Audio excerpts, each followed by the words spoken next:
자, 오는 10월 10일 이 총선 선거 사범 공소시효 만료를 앞두고 검찰이 현역 의원 몇 명을 기소할지 이게 또 뜨거운 관심사입니다. 최대 30명까지 기소할 거다. 20석 정도 날릴 거다.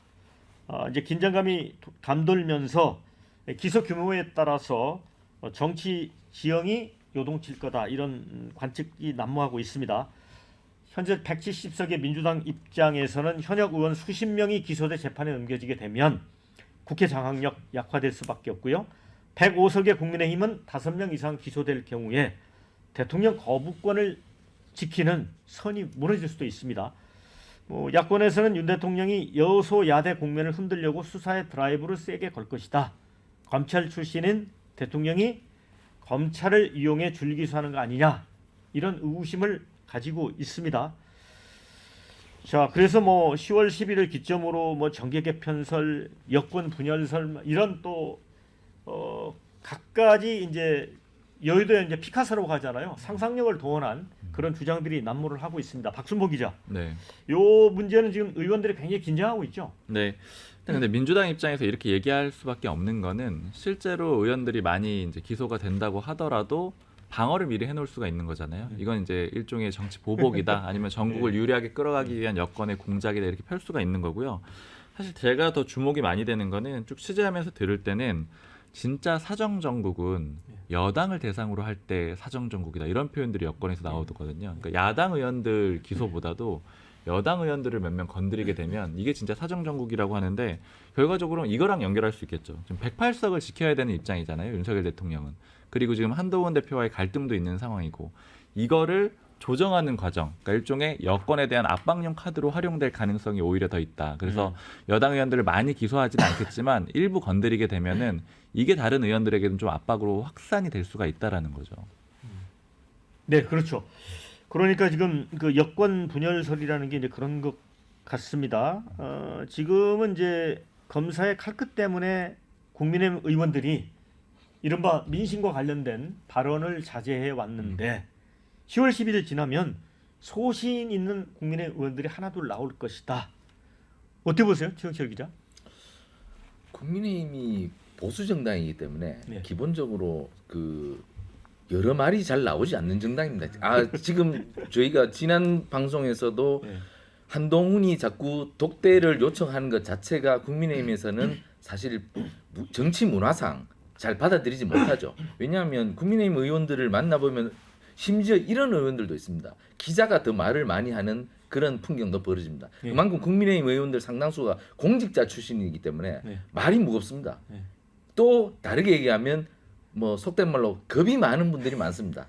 그렇기 때문에 국민의힘은 굉장히 분열을 일으키기는 힘든 정당이다. 수사를 받든 뭘 어떻게 되든 다른 목소리가 나오고 분열이 일어나기가 굉장히 힘든 정당이다. 민주당은 그런 에너지가 있는 이유가, 민주당은 오랜 동안 운동권에 있으면서 자신이 스스로의 길을 스스로 개척해온 정치인들이 많기 때문에 국민의힘과 정치 문화가 완전히 다르죠. 국민의힘은 여러 가지 외풍이 오면 외풍이 오기 전에 누워버리기 때문에 어쨌든 이런 수사가 있고 한들 지금 큰 변화는 없을 것이다. 지금 국민의힘이 5명 정도 수사 대상에 올라와 있습니다. 지금 기소되는 의원은 없거든요. 근데 이것이 고소 고발이 이루어지는 과정에서 수사가 선거법 위반이 이루어지는 경우가 많기 때문에 제가 볼 때는 지금 5명 수사 대상 중에 제가 볼 때는 한두 명 정도는 기소될 가능성이 있고 나머지는 기소되지 않을 가능성이 제가 높다고 보기 때문에 어쨌든 국민의힘이 이번 선거법 위반 파동은 별로 없을 것 같은데,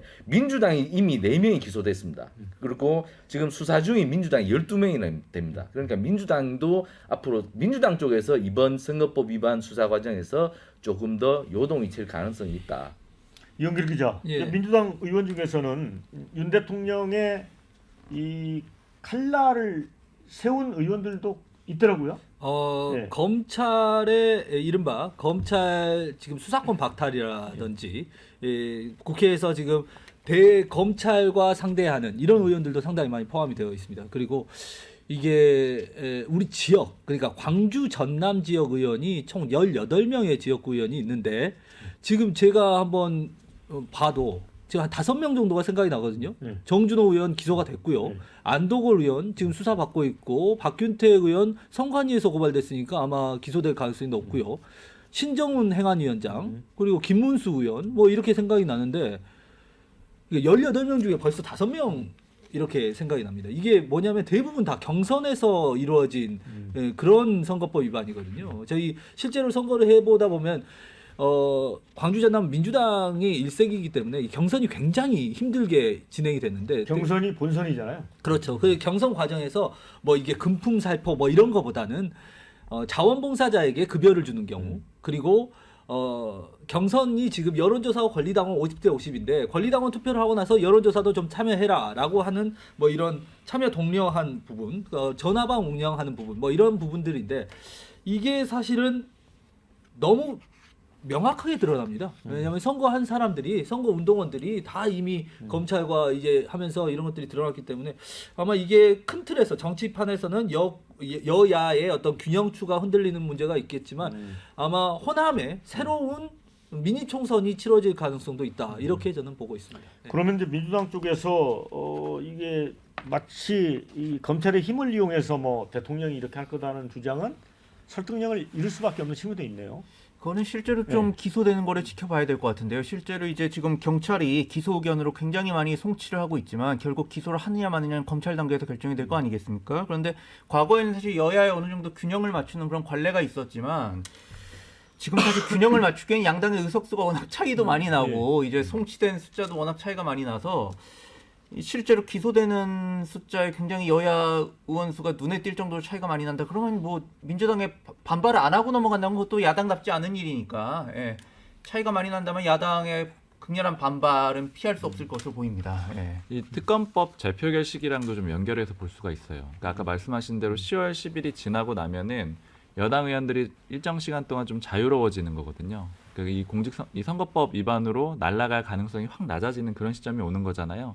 이제 민주당에서 나오는 얘기는 지금 뭐 김건희 여사 특검법이나 최상병 특검법이나 이런 것들이 지금 윤석열 대통령이 제2요구권을 뭐 행사할 예정이잖아요. 거부권을 행사할 예정인데 그 표결 시기는 국회에서 알아서 정할 수 있거든요. 그러니까 뭐 꼭 며칠 내에 해야 되고 이런 게 없습니다. 그래서 10월 4일까지 대통령이 거부권 행사할 수 있는데 그 이후에 10월 10일 이후로 미뤄가지고 표결을 할 수도 있는 거거든요. 지금 이제 고민을 하고 있는 상황인데 그 카드도 하나 거론되고 있는 이유는 결국엔 그렇게 하게 되면은 여당 의원들이 좀 마음 편히 소신 투표를 하지 않겠느냐, 그런 부담이 좀 줄어들지 않겠느냐라고 해서 이 재표결 전국하고도 좀 연결이 된다, 이런 점도 보실 수 있을 것 같아요. 그러니까 민주당이 굉장히 지능적으로 판단하고 있는 거네요. 카드가 여러 개가 있어요. 바로 해서 그냥 또 해도 되고, 사실 민주당 입장에서는 소위 말하는 꽃놀이 패거든요. 이게 그냥 뭐 부결이 난다고 하더라도 민주당은 다시 하면 되기 때문에 법을 또 바꿔가지고 그렇게 판단할 수도 있고 아니면 또 넘겨서 할 수도 있고 이런 상황이 있습니다.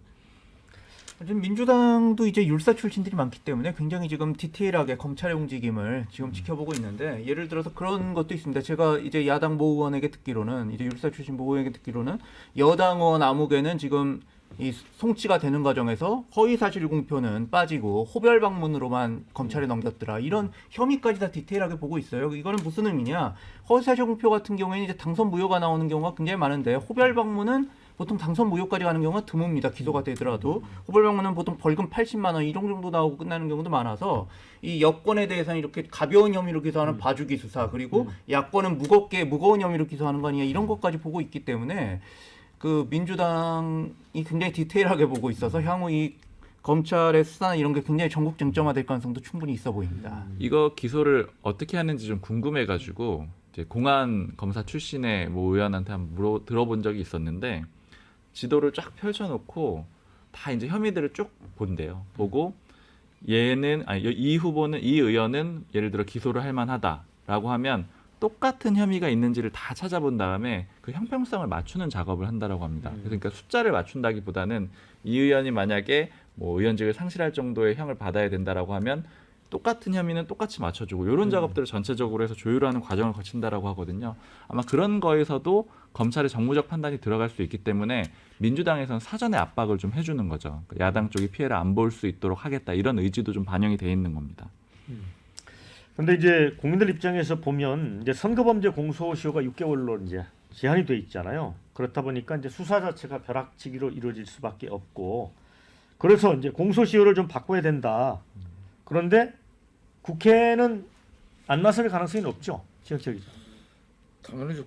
국회의원들이야 뭐 그 기소나 재판이나 마냥 늘어지는 것이 훨씬 좋죠. 결국 늘어지면은 자기의 임기까지 이 선거법 위반이 전혀 임기에 영향을 미치지 않기 때문에. 그러나 뭐 지금 여러 그 언론에서 얘기하고 있지 않습니까? 뭐 지체된 정의가 정의가 아니다라고 하듯이 좀 급하게 수사를 해서 6개월 이내에 기소를 하는 것이 맞고 그리고 재판도 최대한 빨리 이루어져서 적어도 임기가 절반을 넘기지 않은 상태에서 대법원 판결까지 나오는 것이 뭐 국민들이 바라는 걸 겁니다. 근데 이게 요즘 이 경찰 수사권 그리고 검찰 수사권 이게 뭐 조정되다 보니까 검사들도 과거만큼 이게 수사를 열심히 할 수 있는 분위기가 안 된다고 그래요. 그래서 검찰의 수사력도 많이 약해졌고 그리고 이 재판부도 과거와 달리 이 재판이 마냥 늘어질 수밖에 없을 만큼 인력이 많이 부족하다고 해서 저희가 뭐 언론이 비판하는 것만큼 이 검찰이나 재판부가 수긍을 하는 것 같지 않더라고요. 자신들도 현실적인 어려움이 있다. 그러나 국민들의 법 감정을 생각해서 빨리 기소하고 빨리 재판하는 것이 맞을 겁니다. 자, 지금 이제 검경 수사선상에 오른 의원은 민주당 양문석, 김문수, 이상식, 이현주, 이정원, 정동영, 박균택, 박용갑, 안도걸, 신영대 의원이고요. 국민의힘 김영동, 서일준, 조지현, 신성범 의원. 이거는 이제 소개를 해드립니다. 정보로서.